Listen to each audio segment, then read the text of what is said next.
हसरतें कुछ और है, वक्त की ख्वाहिशें कुछ और है। कौन जी सका जिंदगी भर अपने मुताबिक, हम चाहते कुछ और हैं, होता कुछ और है। नमस्कार, मैं हूं कमल श्रीमाली। आप सभी का बहुत बहुत स्वागत करता हूं आपके अपने चैनल में और मासिक राशिफल जून 2022 के इस विशेष एपिसोड में। यह एपिसोड मेष राशि के लिए है और यह राशिफल आपकी राशि, नाम राशि अर्थात मून साइन के अनुसार है। हर मासिक राशिफल के विशेष एपिसोड में बहुत सारे सेगमेंट पर, बहुत सारे सेक्टर्स पर विश्लेषण करते हैं। इस बार भी यही करेंगे।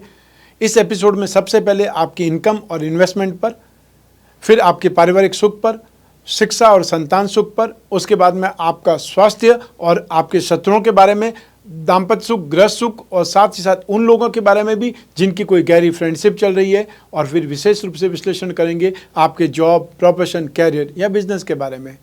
और अंत में मैं आपको बतलाऊंगा इस राशिफल को और ज़्यादा अच्छा बनाने के लिए आपकी राशि के अनुसार कुछ उपाय। तो आइए अब आरंभ करते हैं मासिक राशिफल जून 2022 आप मेष राशि के लिए। और सबसे पहले मैं आपको बतला रहा हूँ आपकी इनकम और इन्वेस्टमेंट के बारे में। जहाँ तक income, gain, profit, appreciation, unexpected gain, ये सब राशि से 11th हाउस से लाभ भाव से विचार किया जाता है। आपकी राशि से लाभ भाव में शनि महाराज विराजमान है, जो कि आने वाली 12 जुलाई तक इसी भाव में, इसी राशि में विराजमान रहेंगे। हालांकि 5 जून 2022 से शनि वक्री जरूर हो जाएंगे, उसका इम्पैक्ट भी आपको इस राशिफल में दिखाई देगा। लेकिन राशि से 11th हाउस में शनि होने के कारण आप में से जो भी लोग मैन्युफैक्चरिंग सेक्टर वाले हैं, स्क्रैप वाले हैं, जो लोग ठेकेदार हैं या कॉन्ट्रैक्टर हैं, उन लोगों को इस समय काल में बहुत ज़्यादा फायदा मिलेगा, उनका कामकाज बहुत ज़्यादा बढ़ेगा। जो लोग सर्विस प्रोवाइडिंग सेक्टर्स के लोग हैं, चाहे आप कोई केमिस्ट हो सकते हैं, आप प्लम्बर हो सकते हैं, मैकेनिक हो सकते हैं, ड्राइवर हो सकते हैं, लिफ्टमैन हो सकते हैं, या जो भी लोग सर्विस प्रोवाइड करने वाले लोग हैं, सुख सुविधाएं देने वाले लोग हैं, उन लोगों के लिए ये समय काल बेहतरीन गेन का, सक्सेस का है। आप में से जो भी लोग metals, medicine, chemicals, petroleum product, oil, fuel, petrol, gas, कोयला सब इसी में ही आता है। इसके साथ साथ automobile sector, spare parts, machinery, any type of transport, scrap, agency business, commission and brokerage, any type of manufacturing, ये सब कुछ शनि के ही व्यवसाय हैं, शनि के ही बिजनेस हैं। इन सभी बिजनेस में आप में से जो भी लोग हैं, उन लोगों के लिए ये स्थिति, ये माह जून 2022 बहुत ज़्यादा गेन का है, एप्रिसिएशन का है। जो जॉब वाले हैं उन लोगों के लिए बेहतरीन गेन, आरामदायक ढंग से कामकाज होगा और एप्रिसिएशन मिलेगा। जो लोग प्रोफेशनल्स हैं उनको नई नई डील मिलेगी या उनका कॉन्फिडेंस बहुत बिल्डअप हो जाएगा। जो काम उनके पेंडिंग पड़े हैं वो काम आगे बढ़ेंगे और आपको सफलता मिलेगी, और साथ ही साथ आपको राहत भी मिलेगी एंग्जाइटी से, नेगेटिव थॉट से। जो लोग बिजनेस के साथ साथ मैन्युफैक्चरिंग सेक्टर वाले लोग हैं, उनके लिए ये माह सबसे ज़्यादा बेहतरीन है, क्योंकि आपके कर्म और लाभ दोनों का स्वामी इस माह में शनि है और वो भी लाभ भाव में स्थिति है। सर अगले माह स्थिति चेंज हो जाएगी। अगले माह जब भी मैं आपको बोलूँगा तो मैं आधा माह पहले और आधा माह बाद में इस ढंग से बोलूँगा, क्योंकि 12 जुलाई को शनि वापस वक्री होते हुए मकर राशि में आ जाएंगे, उसका इम्पैक्ट कुछ अलग पड़ेगा। लेकिन जून 2022 में तो स्थितियाँ आपके लिए बहुत ज़्यादा शानदार है, बहुत ज़्यादा बलवान है। आपको इस समय काल का फ़ायदा उठाना चाहिए बेहतरीन कामकाज करके। आइए अब बात करें इन्वेस्टमेंट की। सेकंड हाउस से आपके इन्वेस्टमेंट के बारे में, धन और संपत्ति के बारे में, संचय के बारे में विचार किया जाता है। जून 2022 में आप में से जो भी लोग इन्वेस्टमेंट करना चाहते हैं, फिजिकली इन्वेस्टमेंट करना चाहते हैं, तो ऑर्नामेंट्स में इन्वेस्टमेंट कर सकते हैं, या फिर कोई न कोई ऐसे जो गैजेट में इन्वेस्टमेंट कर सकते हैं जिसकी ज़रूरत आपको बहुत ज़्यादा है। चाहे वो कंप्यूटर हो सकता है, चाहे वो लैपटॉप हो सकता है, मोबाइल फ़ोन हो सकता है, वाईफाई का इक्विपमेंट हो सकता है, या कोई म्यूज़िक इक्विपमेंट हो सकता है, रिकॉर्डिंग इक्विपमेंट हो सकता है।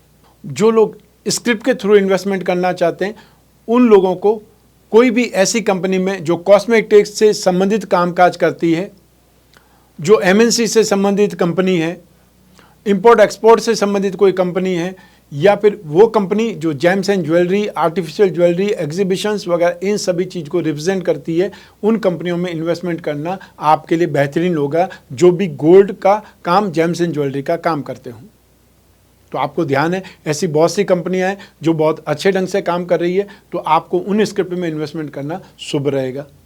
इसके अलावा आप चाहें तो टेलीकॉम कंपनियों में, मार्केटिंग कंपनियों में, कंसल्टेंसी वाली कंपनियों में भी इन्वेस्टमेंट कर सकते हैं। और जो लोग कमोडिटी के थ्रू इन्वेस्टमेंट करना चाहते हैं वो लोग गोल्ड में या हरी दालों में इन्वेस्टमेंट कर सकते हैं। ये उनके लिए समय फ़ायदेमंद रहेगा। आइए अब बात करें आपके परिवार के सुख की। राशि से 4th हाउस से इसका विचार किया जाता है। इस भाव पर बृहस्पति की शुभ दृष्टि है, उच्च राशि पर बृहस्पति की शुभ दृष्टि है।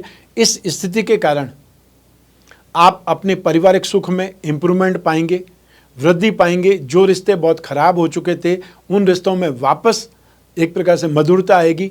घर के लोगों की आर्थिक उन्नति होगी या घर में सुख सुविधाएं बढ़ेंगी। घर में कुछ नए रिश्तों का आगमन होगा, अर्थात जो भी घर की संतान है या जो भी घर के सदस्य हैं उनका विवाह तय हो जाने से भी नए नए रिश्ते बनेंगे। घर में मांगलिक उत्सव हो सकते हैं, धार्मिक उत्सव हो सकते हैं। और ऐसी स्थिति में एक प्रकार से सौहार्दपूर्ण वातावरण या आपस में सामंजस्य देखने को मिलेगा। लेकिन 5 जून 2022 को जो ही क्रॉस करेंगे, शनि जब वक्री हो जाएगा, तब वापस कुछ विरोध का सामना भी आपको करना पड़ेगा। चाहे आप कितने भी सही हैं उसके बावजूद भी आपका विरोध होगा। आइए अब बात करें आपकी शिक्षा की या आपके संतान सुख की। शिक्षा की बात करें तो इस भाव पर जो कि सूर्य की राशि का भाव है, वहाँ पर शनि और राहु दोनों की दृष्टि है। और ऐसी स्थिति में यहाँ पर संघर्ष के साथ में ही उन्नति प्रगति मिलेगी, सफलता मिलेगी, बिना संघर्ष के नहीं मिलेगी। तो ये एक बात आपको ध्यान रखनी पड़ेगी, क्योंकि 2 शत्रु ग्रहों की दृष्टियाँ हैं।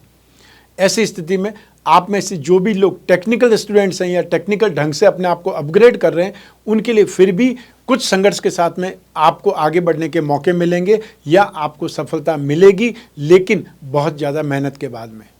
जो IT सेक्टर के स्टूडेंट्स हैं, जो MNC से संबंधित लोग हैं, इंपोर्ट एक्सपोर्ट से संबंधित कोई कामकाज करने वाले लोग हैं, या अपने आप को करेंसी से संबंधित कोई नॉलेज के लिए अपग्रेड कर रहे हैं, सॉफ्टवेयर से संबंधित लोग हो सकते हैं, एप्लीकेशन से संबंधित लोग हो सकते हैं, या ये बोल सकते हैं टेक से संबंधित, टेक्नोलॉजी से संबंधित, टेक कंपनियों से संबंधित कोई भी स्टार्टअप वाले लोग हैं, उन लोगों के लिए ये माह फिर भी सही है। या ये बोल सकते हैं कुछ कम संघर्ष के साथ में आगे बढ़ने के मौके मिलेंगे, लेकिन मौके बहुत ज़्यादा मिलेंगे। जो लोग टेक्निकल स्टूडेंट्स हैं, चाहे वो टेक्निकल स्टूडेंट मैकेनिकल इंजीनियरिंग हो सकता है, केमिकल इंजीनियरिंग हो सकता है, एविएशन से संबंधित बात हो सकती है, रिसर्च से संबंधित बात हो सकती है, और साथ ही साथ इसके अलावा जो भी लोग कंप्यूटर या कंप्यूटर से संबंधित हार्डवेयर या सॉफ्टवेयर से संबंधित स्टूडेंट्स हैं, उन लोगों के लिए भी ये समय काल बहुत बेहतरीन है। आगे बढ़ने के मौके भी मिलेंगे, लेकिन संघर्ष का सामना भी आपको करना ही पड़ेगा। हर हालत में संघर्ष आपका पीछा नहीं छोड़ेगा, ये याद रखिएगा, ये ध्यान रखिएगा, और ये बात आपको लंबे समय तक मैं बोलता रहूँगा। इसलिए मेंटली प्रिपेयर हो जाइए स्ट्रगल के लिए। और विदाउट स्ट्रगल कुछ मिलता है, उसकी इंपॉर्टेंस भी ज़्यादा दिन तक नहीं रहती है। इसलिए बहुत कुछ सीखने को मिलेगा, और हर चीज़ सीखने की कोशिश कीजिए। सिर्फ कोर्स की बातें मत कीजिए। जो सीखा हुआ होगा, जो पढ़ा हुआ होगा, वो आपकी ज़िंदगी में काम ही आएगा। आइए अब बात करें संतान सुख की। यही ग्रह स्थितियाँ, यही पैरामीटर संतान सुख में भी काम आएंगे। तो ऐसी स्थिति में संतान के साथ में विरोध खड़ा होगा। संतान जिद्दी हो सकती है, उग्र हो सकती है, स्वार्थ उन पर हावी हो सकता है। ये सब कुछ आपको देखने को मिल सकता है। और ऐसे में आप अपने आप को दोष देंगे या अपने आप पर ही आपका गुस्सा फूट सकता है, नाराज़ हो सकते हैं, अपने आप से अपसेट हो सकते हैं। ये सब कुछ आपको देखने को मिल सकता है। लेकिन इन सभी स्थितियों से फाइट तो करनी पड़ेगी। तो ऐसी स्थिति में अपने आप को भी आपने स्ट्रांग बनाना पड़ेगा, और जहाँ पर संतान की गलती होगी वहाँ पर उनको बताना भी पड़ेगा, टोकना भी पड़ेगा, क्योंकि ये समय उनको बहुत ज़्यादा रूड कर सकता है, या ये बोल सकते हैं आर्ग्यूमेंट करने वाली संतान बन सकती है इस समय काल में, जो कि सही नहीं कहा जाता है। आइए अब बात करें आपके स्वास्थ्य की, साथ ही साथ आपके विरोधियों की, शत्रुओं की। राशि से 6th हाउस से, रोग भाव से इसका विचार किया जाता है। इस भाव का अधिपति बुध है। राशि से 2nd हाउस में विराजमान है। 2 जुलाई 2022 तक ये सुखद स्थिति है। आपकी राशि के स्वामी मंगल राशि से 12th हाउस में विराजमान है, जिसे कि नाश भाव कहा जाता है, खर्च भाव कहा जाता है। और उन मंगल की दृष्टि, और साथ ही साथ बृहस्पति भी विराजमान है, जो कि भाग्येश हैं। दोनों ही ग्रहों की दृष्टियाँ रोग भाव पर है। बृहस्पति की जिस भाव पर दृष्टि पड़ती है, ये मान्यता है कि बृहस्पति वहाँ पर शुभ फल प्रदान करते हैं, क्योंकि बृहस्पति की दृष्टि में ही अमृत है। मंगल की भी 6th हाउस पर दृष्टि नेगेटिव नहीं मानी जाती है, लेकिन मंगल खुद आपकी राशि के स्वामी होकर के नाश भाव में स्थित है। ऐसी स्थिति में आपको कोई चोट, दुर्घटना, एक्सीडेंट से ज़्यादा सावधान रहना पड़ेगा। कोई ऑपरेशन आप यदि करवा रहे हैं तो उस ऑपरेशन में खर्च बहुत ज़्यादा हो जाएगा और संतुष्टि नहीं मिल पाएगी। अतः जो आप चाहते हैं वो शायद नहीं मिल पाएगा, या आपको अगली डेट दे दी जाएगी, या एक छोटी सी प्रॉब्लम के लिए 2 बार ऑपरेशन कराना पड़ेगा, वो स्थिति का सामना करना पड़ सकता है। तो ऐसी स्थिति में खर्च भी 2 गुना बढ़ जाएगा। हालांकि बृहस्पति की स्थिति भाग्येश की दृष्टि आपको बहुत कुछ राहत प्रदान करेगी, सपोर्ट भी करेगी, लेकिन जो नेगेटिव होने की संभावना है, चाहे वो संभावना सिर्फ 10% ही है, फिर भी संभावना तो है। इसलिए मैं आपको बतला रहा हूँ कि आप उस ओर से सावधान रहें। आइए अब बात करें आपके शत्रुओं की या विरोधियों की। 5 जून 2022 को जब शनि वक्री हो जाएंगे, तब आपके फ्रेंड सर्कल के साथ में या जो पारिवारिक सदस्य हैं उनके साथ में विरोध खड़ा हो सकता है। वो विरोध आपको रुपए पैसे का नुकसान दे सकता है, आपको अपसेट कर सकता है, और ऐसे में आप व्यर्थ ही अपने आप को सही साबित करने के लिए और ज़्यादा पैसा खर्च करने की कोशिश करेंगे, और विरोधी और ज़्यादा बलवान हो जाएंगे, या और ज़्यादा लोग विरोध में खड़े हो जाएंगे। तो ऐसी स्थिति में जो भी वाद विवाद है उसको साइड में करें, या उसको मिनिमम लेवल पर सॉर्ट आउट करने की कोशिश करें। हाइपर होने के लिए या हाइपर होकर के नुकसान ज़्यादा सहन करने से अच्छा है कि उस सिचुएशन को साइड में कर दिया जाए, टाल दिया जाए, तो ज़्यादा बेटर है। आइए अब बात करें आपके दाम्पत्य सुख की, गृहस्थ सुख की, साथ ही साथ उन लोगों की भी जिनकी कोई गहरी फ्रेंडशिप चल रही है। लेकिन पहले हम बात करेंगे दाम्पत्य सुख की। राशि से 7वें भाव से इसका विचार किया जाता है। 7वें भाव में केतु विराजमान, राहु की दृष्टि है, मंगल की भी दृष्टि है। ऐसी स्थिति में जिस भाव में केतु रहता है उस भाव के सुख की लालसा और ज़्यादा बढ़ जाती है। मंगल जहाँ पर दृष्टिपात करते हैं वहाँ पर जोश खरोश, एनर्जी लेवल बढ़ जाता है, और राहु की जहाँ पर दृष्टि है तो वहाँ पर गलतफहमियाँ भी बढ़ जाती है, क्योंकि राहु को विच्छेदात्मक ग्रह बोला जाता है। ऐसी स्थिति में आपकी चाहत बढ़ेगी, स्नेह, अपनत्व, प्यार, समर्पण, ये सब कुछ बढ़ेगा, लेकिन गलतफहमियाँ भी पैदा हो सकती है। ऐसी स्थिति में आप सरप्राइज प्लान करेंगे अपने लाइफ पार्टनर के लिए, कोई घूमने का प्लान कर सकते हैं, या एक दूसरे को गिफ्ट देने की प्लानिंग कर सकते हैं। लेकिन अल्टीमेटली कुछ ऐसा घटित होगा कि वो सुख के क्षण आपको कुछ न कुछ मानसिक वेदना देकर के, पीड़ा देकर के जा सकते हैं, लेकिन आपकी इच्छा कोई भी कारण से कम नहीं होगी। अर्थात जो आपकी चाहत है अपने जीवन साथी के प्रति वो कम नहीं होने वाली है, लेकिन जो भी आस पड़ोस के लोग हैं, या जो आप परिवार के लोग हैं, खानदान के लोग हैं, फ्रेंड सर्कल में से लोग हैं, कुछ न कुछ ऐसी बात ज़रूर बोलेंगे जिससे आपके दोनों के बीच में कुछ कटुता या कड़वाहट बढ़ने लगे, और ये सब कुछ गलतफहमियों के कारण हो सकता है। उस गलतफहमियों की निवारण के लिए आपको राहु के उपाय जरूर करने चाहिए। हर शनिवार को जब राहु काल होता है सुबह 9 बजे से लगा करके 10:30 के बीच में, एक नारियल को अपने ऊपर से क्लॉकवाइज 11 बार घुमाना है और उसे पानी में विसर्जित कर देना है। बहुत छोटा सा उपाय है, और राम रक्षा स्तोत्र का या ओम राम राहवे नमः इस मंत्र का जाप कर सकते हैं। ये और ज़्यादा बेहतरीन उपाय होगा। आइए अब उनके बारे में बात करें जिनकी कोई गहरी फ्रेंडशिप चल रही है, या वो लोग जो रिलेशनशिप में, प्रेम प्रसंगों में। उसके लिए राशि से 5th हाउस से भी विचार किया जाता है, क्योंकि 5th हाउस प्रेम प्रसंगों का है। तो राशि से 5th हाउस के बारे में जब हमने बात की थी, शिक्षा और संतान सुख के बारे में, तो सूर्य पर राहु और शनि दोनों की दृष्टियां, ऐसी स्थिति में ये सिचुएशन तो आपको सपोर्ट करेगी नहीं। 7वें भाव का अधिपति शुक्र है, वो राशि भाव में है, 1st हाउस में, वो जरूर स्थिति सुखद है। और एक साथ में 3 चीज़ें यहाँ पर काम करती है, राशि से 5th हाउस, 7th हाउस और शुक्र। तो ऐसी स्थिति में 2 जगह शुक्र की इन्वॉल्वमेंट है, 1 जगह पर सूर्य की इन्वॉल्वमेंट है। इन सिचुएशन में 15 जून 2022 जब क्रॉस कर देते हैं तो स्थितियां आपके पक्ष में हो सकती है। वहां तक आपको बहुत ज़्यादा सावधान होकर के बातचीत करनी है, या जो लोग नई फ्रेंडशिप में आए हुए हैं उन लोगों को बहुत ज़्यादा अपने ऊपर भी कंट्रोल करना है, बातचीत में भी इंसल्ट नहीं करनी है, या जो कुछ भी आपकी मानसिकता है उसको आपने बहुत अच्छे ढंग से प्योर बनाने की आवश्यकता है। अन्यथा वो फ्रेंडशिप आपकी बहुत समय तक टिक नहीं पाएगी, क्योंकि ये समय व्यर्थ में ही एक दूसरे पर दोष अर्पण करेंगे, आर्ग्यूमेंट करेंगे, और वो जो फ्रेंडशिप आपको नई मिली है, या ऑलरेडी आप कोई रिलेशनशिप में, वो रिलेशनशिप में भी प्रॉब्लम आ सकती है। तो ऐसी स्थिति में आपको 15 जून तक बहुत ज़्यादा सावधान रहने की आवश्यकता है। आइए अब बात करें आपके जॉब, प्रोफेशन, कैरियर या बिजनेस की। राशि से 10th हाउस से ही इसका विचार किया जाता है। इस भाव का अधिपति शनि है जो कि लाभ भाव में स्थित है। ये बहुत सुखद स्थिति है। तो ऐसी स्थिति में आप में से जो भी लोग मैन्युफैक्चरिंग सेक्टर के लोग हैं उन्हें सबसे ज़्यादा फायदेमंद स्थिति का लाभ मिलेगा। आपका कामकाज बढ़ेगा, जो आपके टारगेट हैं वो जल्दी पूरे होंगे, बहुत बड़ी बड़ी आपको डील मिल सकती है। और जो अपनी लाइफ के अंदर अपने बिजनेस को एक्सपांसन देना चाहते हैं उनके लिए भी ये सुखद समय है, क्योंकि राशि से 10th हाउस में और राशि से 11th हाउस में निरंतर आपको बेटरमेंट देखने को मिलेगा। तो ऐसी स्थिति में अगले 3 साल तक 29 मार्च 2025 तक आपको कंटिन्यू बेटरमेंट देखने का मौका मिलेगा अपने कामकाज में, अपने बिजनेस में, अपने प्रोफेशन में। इसलिए आप कोई बड़ी प्लानिंग कर सकते हैं, एक्सपेंशन के बारे में सोच सकते हैं, या मान लो आपको कुछ % रिस्क के बारे में सोचना भी पड़े तो भी सोच सकते हैं, क्योंकि 17 जनवरी 2023 के बाद में शनि वापस यहीं पर आ जाएंगे और 29 मार्च 2025 तक कंटिन्यू बेटरमेंट देते रहेंगे।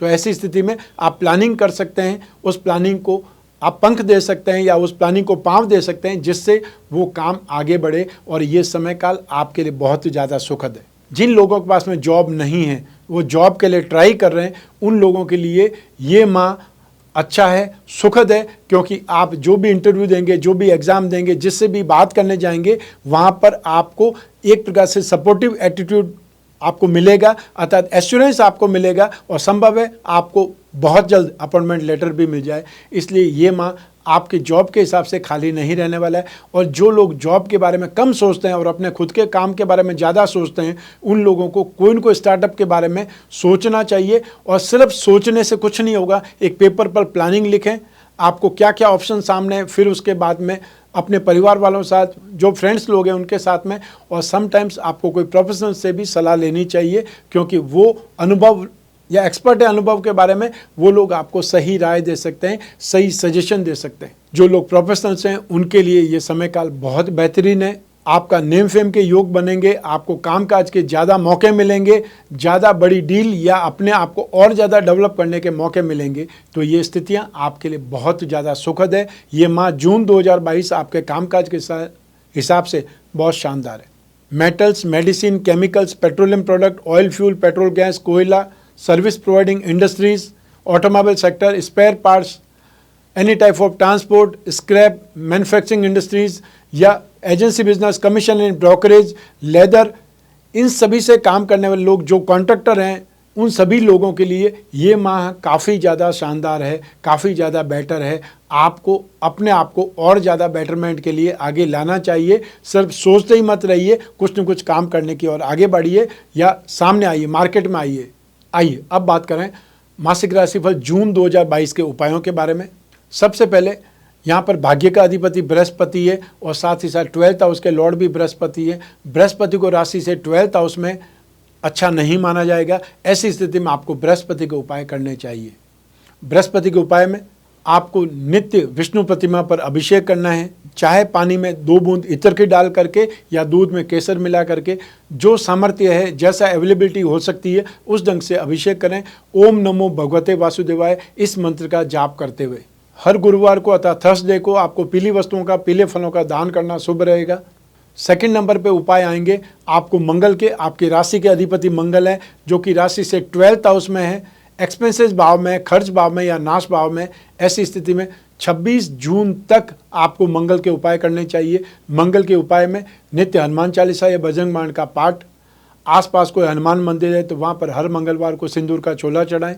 हर मंगलवार को लाल वस्तुओं का, लाल दाल का या लाल फलों का दान करें। आसपास यदि कोई ऐसा स्थान है जहाँ बंदर मिल सकते हैं तो फिर बंदर को गुड़ चना खिलाया जा सकता है। लेकिन ये ध्यान रखिए कि सेफ साइड में रहकर ही ये काम करें, क्योंकि जहाँ पर बहुत बंदर होंगे वहाँ पर आपके ऊपर कोई हमला भी हो सकता है। ऐसी स्थिति में अकेले नहीं जाना है, क्योंकि ये सेफ्टी वाला काम नहीं होगा। जब बृहस्पति खुद राशि से 12th हाउस में होते हैं, अतः बृहस्पति को फाइनेंशियल लॉर्ड बोला जाता है और हमारी लाइफ को सबसे ज़्यादा कंट्रोल करने वाला कोई ग्रह है तो वो बृहस्पति है। तो आपकी लाइफ में गृह सुख, संतान सुख, मेंटल स्ट्रेंथ और फाइनेंस, इन 4 चीज़ों के लिए बृहस्पति जिम्मेदार होते हैं। तो एक यंत्र सुना होगा आपने, चौतीसा यंत्र, जो कि स्पेशली लक्ष्मी के लिए ही माना जाता है। तो चौतीसा यंत्र की आप अंगूठी पहन सकते हैं, लक्ष्मी प्रदायक जो यंत्र है। और जो बहुत से लोग आपने देखे होंगे गोमती चक्र की अंगूठी पहने हुए, वो भी लक्ष्मी प्रदायक मानी जाती है। तो आपको जो अवेलेबल हो जाए, जो आपको अच्छा लगे, वो आप अंगूठी पहन सकते हैं। तो आप चाहें तो चौथे साई यंत्र की अंगूठी सोने या चांदी में पहन सकते हैं, और गोमती चक्र की अंगूठी भी सोने या चांदी में आप पहन सकते हैं। जो आपकी पॉकेट अलाउ करे वो आप उपाय कर सकते हैं। अपनी राशि का भाग्य वृद्धि रत्न लॉकेट, जिसमें आपकी राशि के 3 त्रिकोण होंगे, 1st हाउस, 5th हाउस और 9th हाउस, अर्थात आपका जीवन का सुख, आपको बुद्धि बल या संतान का सुख या कैरियर का सुख और भाग्य का सुख। ये एक साथ में तीनों रत्न पहनने से आपको जीवन में सबसे ज़्यादा आप आगे बढ़ने के मौके मिलेंगे या सुख प्राप्त होगा। तो ऐसी स्थिति में मंगल, मूंगा, माणिक्य और पुखराज या उसकी जगह सुनेला रत्न या उपरत्न एक साथ में धारण करने को ही भाग्य वृद्धि रत्न लॉकेट कहा जाएगा। आप चाहें तो अपनी राशि का लक्ष्मी योग रत्न लॉकेट भी धारण कर सकते हैं। इसमें एक साथ में 4 रत्न होंगे जो आपकी राशि कुंडली के धन योगों को स्ट्रेंथ देंगे, बल देंगे, और उससे आपकी आर्थिक जो कामना है वो पूरी होने के योग बनेंगे। ये था मासिक राशिफल जून 2022। आपकी जन्म कुंडली में से एक चंद्रमा को आधार बना करके मैंने ये राशिफल बतलाया है। आप चाहें तो अपनी जन्म कुंडली के माध्यम से भी ये राशिफल जान सकते हैं, क्योंकि आपकी जन्म कुंडली आपकी अपनी होगी। उसमें कौन सा ग्रह कितनी डिग्री का है, कौन सा ग्रह किस राशि में, किन ग्रहों के साथ में, किन योगों में है, कौन से ग्रहों की दृष्टि में है, और साथ ही साथ कौन सी दशा, अंतर्दशा, प्रत्यंतर दशा चल रही है, इन सभी का इम्पैक्ट आपको राशिफल के अलावा जब आपकी जन्म कुंडली विश्लेषण होगा तो दिखाई देगा। क्योंकि ये राशिफल जनरल है, एक राशि के जितने लोग हैं उसमें बच्चे भी होंगे, उसमें जवान भी होंगे, बूढ़े भी होंगे, और इसी में कोई लोग पढ़ रहे होंगे तो कोई लोग रिटायर्ड हो चुके होंगे। तो इन सभी के लिए एक जैसा राशिफल तो समान हो नहीं सकता। तो ऐसे में आप अपनी जन्म कुंडली का विश्लेषण करवा करके समस्याओं का समाधान या भविष्य में जांच सकते हैं। कोई बहुत बड़ा डिसीजन लेना हो तो उसके लिए आपकी जन्म कुंडली ही आपको परामर्श दे सकती है, मददगार हो सकती है। और ऐसे में इस एपिसोड के स्टार्टिंग में आपने एक शेड्यूल देखा होगा कि मैं आने वाले समय में कौन कौन से शहरों में आने वाला हूँ। यदि आसपास आप वहाँ रहते हैं उन शहरों के, तो अपॉइंटमेंट फिक्स कर सकते हैं जिससे आप फेस टू फेस मिल सकें। अन्यथा आप आराम से घर बैठे हुए भी टेलीफोनिक कंसल्टेंसी के माध्यम से अपनी जन्म कुंडली का विश्लेषण करवा सकते हैं। स्क्रीन पर जो नंबर दिए हुए हैं उस पर संपर्क स्थापित करना है। और कोई जानकारी चाहिए और कोई जिज्ञासा है उसके लिए भी स्क्रीन पर जो नंबर दिए हुए हैं उसी पर संपर्क स्थापित करना है। लेकिन इंडियन स्टैंडर्ड टाइम में, ऑफिस टाइम में, जो कि 9 बजे या 10 बजे से 6 बजे तक या 10 बजे से 7 बजे तक हो सकता है, उस समय काल तक कोई न कोई स्टाफ मेंबर फ़ोन उठाने वाले मिलेंगे तो आपकी बात का जवाब दिया जा सकेगा, आपका अपॉइंटमेंट नोट हो सकेगा, या कोई भी जिज्ञासा है उसका भी आपको आंसर दिया जा सकता है। मैं कामना करता हूं कि आप स्वस्थ रहें, प्रसन्न रहें और सुरक्षित रहें। अपना और अपने परिवार का बहुत बहुत ख्याल रखें। आप सभी को मेरा नमस्कार, बहुत बहुत शुभकामनाएं। ईश्वर आपकी रक्षा करे। बहुत बहुत धन्यवाद।